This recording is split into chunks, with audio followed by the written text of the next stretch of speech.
If you were born with the weakness to fall, then it only makes sense that you were also born with the strength to rise. Hello everyone, thanks so much for joining me here today. If you're new, I'm Amanda. Welcome to the channel where we are all about shattering mental health stigma. If you haven't already, please make sure you make sweet, sweet love to that subscribe button. Give the bell a few kisses so you're not missing any of this content designed to help you with your mental health or help someone else.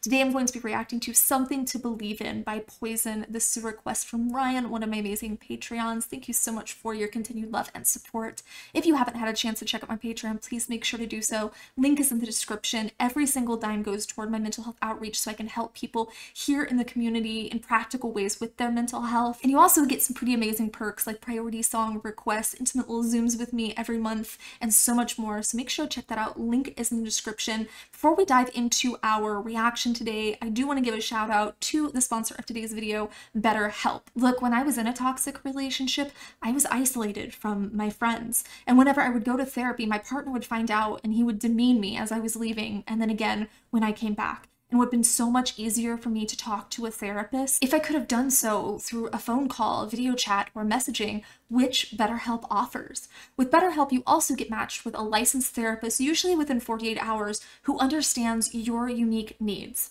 An extensive study by the Berkeley Wellbeing Institute found BetterHelp to be as effective as face-to-face therapy. Let BetterHelp connect you to a therapist who can support you all from the comfort of your own home.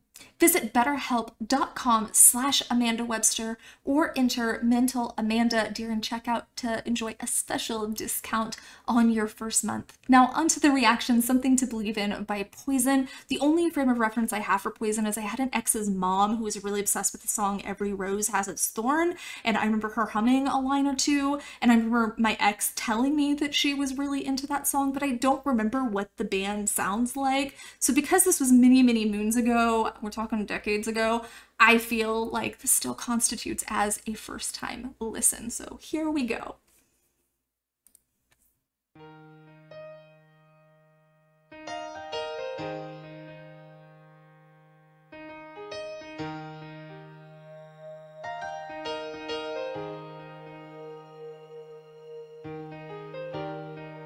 That took a dark turn. It doesn't feel right. Well, I see him on the TV preaching about the promised lands. He tells me believe in Jesus steals the money from my hands. Some say he was a good man. Lord, I think he's sinned. Think? 22 years of mental tears, cries of suicidal Vietnam vet. Oh, Fought a losing war on a foreign shore to find his country and to want him back. The bullets took his best friends in Saigon. Our Lord has took his wife, his kids, no regrets. Anytime I don't remember, in a war he can't forget. He cried, forgive me for what I'd done there, 'cause I never meant the things I did. wow, this really captures the disillusionment and betrayal that many veterans understandably feel. And the imagery of the preacher that's leveraging faith for money, I think that reflects a broader theme of false promises and exploitation. And there's a line about 22 years of mental tears, and I think that that conveys the long-lasting psychological scars of veterans, but I think it's also a nod to the 22 veterans a day that unfortunately take their own lives because they can't cope. And the suicidal Vietnam veteran was really a gut punch to me because my daddy served in Nam, and it's mentioning the country not wanting him back. And in the little tiny sliver of time that my dad did open up toward the very end of his life about being in Nam, that was what he expressed he felt was when he came back, people were calling him nasty names and they'd spit on him at the airport. And there was just this narrative of, you're not wanted here, you're not welcome here, you're a bad person. And the forgive me for what I've done there, and the I never meant what I did. I think that that's revealing, you know, this deep remorse, this struggle for redemption, and it's highlighting the enduring impact of war on a soldier's conscience, because they were taking orders, and in many cases that was the only thing that they could do, because not doing so could also have its own ramifications. And I can't imagine having to live with that, but it is something that combat veterans feel pretty much across the board. And I think that there always needs to be support for those that are coming home, so they have something to come home to. And give me something to believe in, that there's a Lord above. And give me something to believe in, oh Lord, arise. My best friend died, a lonely man, in some Palm Springs, a hotel room. I got the call last Christmas Eve, and they told me the news. I tried all night not to break down and cry as tears rolled down my face. I felt so cold and empty, like a lost soul out of place. And the mirror on the wall, see my smiling face again.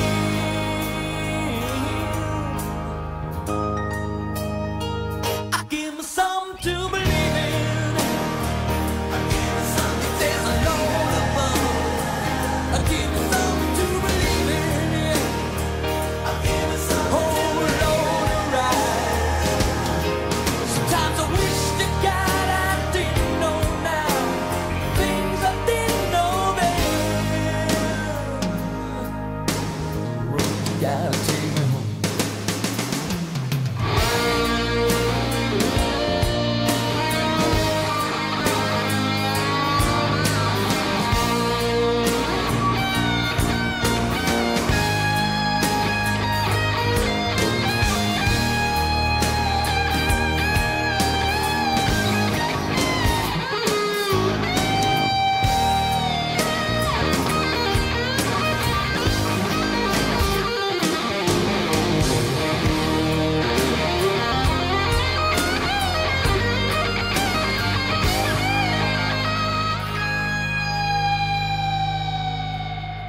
I drive by the homeless sleeping on a cold dark street, like bodies in an old bone grave. Underneath the broken old neon sign, used to read Jesus Saves. Okay, we're gonna rewind. I have learned to anticipate the guitar solos and stuff, so I was looking forward to that, just because I've done so many reactions from this time period of music now that I know it's coming. His voice is really relatable. It sounds, of course, he has a lot of talent, but at the same time, it just sounds like you're sitting down with your best friend and just chatting, you know? It doesn't feel like I'm being sung at. It feels like we're having a conversation, and an important one at that. The plea for something to believe in speaks to my own ongoing quest for hope and meaning despite the trials that have led me to embrace personally being a non-believer. And I think that we all want something to hold on to, and we all want to believe that there's purpose for our struggles and someone who cares about us. And some of us really yearn that from people around us, maybe a relationship or a friend. Some people really yearn that from religion. But in that sense, I can understand why so many people turn to religion to fill that void and to resolve those yearnings, right? But the story of losing a best friend in a hotel room on Christmas Eve, I think that really intensifies the emotional weight of this song, because it's portraying a life cut short on a holiday that's supposed to be all about joy and about peace, and now it's going to be forever marred by grief. And the line, "Sometimes I wish God I didn't know things that I didn't know then," I totally can relate to that. I think it expresses for this longing of innocence lost, because when we're younger, we oftentimes don't have the understanding of how cruel the world can be, and we have desire to escape the truth that we've learned through traumatic experiences, or the things we've accepted as truth that we've learned through these traumatic experiences. I don't know about you, but I have wished more times than I can count that I could go back and be ignorant, that I didn't have to know what a dark and cruel place this world could be and how selfish people can be. And I have had to make a conscious effort, and this has made a huge impact on my mental health, is making a conscious effort to find the light in the dark and find the kindness and find the compassion. You have to look for it, but it is there. It's not the voice of screaming the loudest, because those aren't the kinds of things that sell newspapers, that get people to turn into the news. And I have to remind myself that yes, the world is full of suffering, but it's also full of the overcoming of it. And yes, there are people who will beat you down, but there's also the people that are going to offer their hand to pull you back up. Jesus sings. A mile away live the rich folk, and I see how they're living it up. While the poor they eat from hell to mouth, rich drinking from the golden cup. And it just makes me wonder why so many lose, so few win.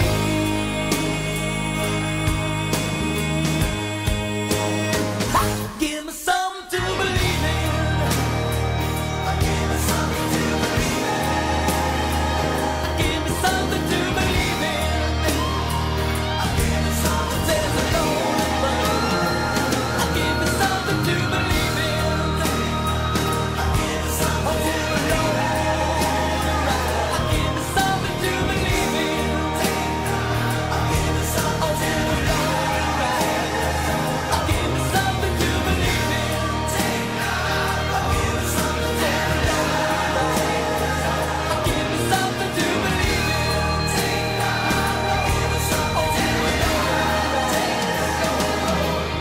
Yeah, sometimes I wish I didn't know now things I didn't know then. Yeah.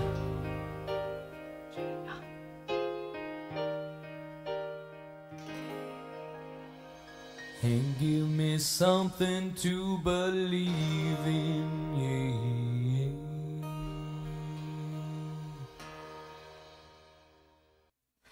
I am so grateful that this music is immortalized. So those of us that weren't exposed to it at the time, or that weren't alive during this time, can still indulge and can still be educated about how things have changed, but also how things are similar, because I think that unfortunately this message is trickling down through history about vets being ostracized, looked down upon, just being snubbed by the very people that are flying their American flags. I was not expecting this sound. I remember my boyfriend's mom saying that Every Rose Has Its Thorn was a more mellow Poison song, so I guess I was expecting a little bit more rock and roll, but I like that it had the more subdued, calm sound, because again, it helped me really hear the message. We don't have to always yell these messages, even if we are passionate about it or it is something important. Sometimes let's just sit down and have a conversation. And like I said, that's what his voice sounded like to me, was just this conversation. I forgot to touch on the broken neon Jesus Saves sign, that line and the things surrounding it in that previous verse. And I think the vivid description of that and driving by the homeless, sleeping on the cold, dark street, like bodies in an open grave. Wow, how harrowing of a description was that? And it paints this stark picture of societal neglect and broken promises. And this haunting scene really underscores the disconnect between religious messages of salvation and the harsh reality that's faced by so many, particularly veterans.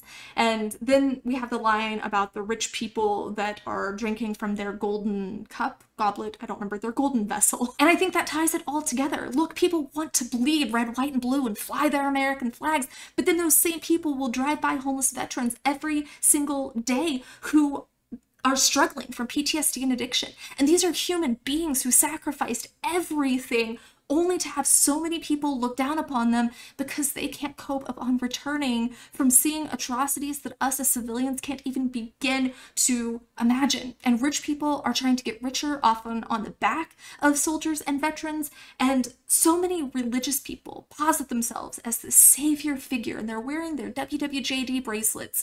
Do people actually still wear those? I might have just dated myself. I think that they're really turning a blind eye to the needy unless it serves this image that they've so carefully constructed. And this got me a little riled up. The song has me a little riled up, so I hope you understand where my anger is coming from. I think I'm channeling my dad a little bit, but it's ridiculous that this is still a problem decades later, that we are still treating our veterans like this, that we are losing 22 a day. This is unacceptable. We need to be having conversations, we need to be fixing the system, and it needs to be happening yesterday. We don't have time to keep waiting for the government to get its head out of its butt. We really need to be pressuring them to fix the system and to truly help veterans, to have programs for them when they're reacclimating to society as a civilian.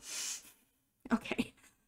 Thank you guys so much for suggesting this for me. It was really personal, like I said, for me as the daughter of a Vietnam veteran and as someone who does a lot of outreach with veterans here in the community. It's one of the groups that I wind up serving the most through my outreach. I was talking earlier about my Patreon. My outreach serves a lot of veterans, and I was able to help a veteran realize their dying wish of being able to see a beach. I've been able to help many veterans get into therapy.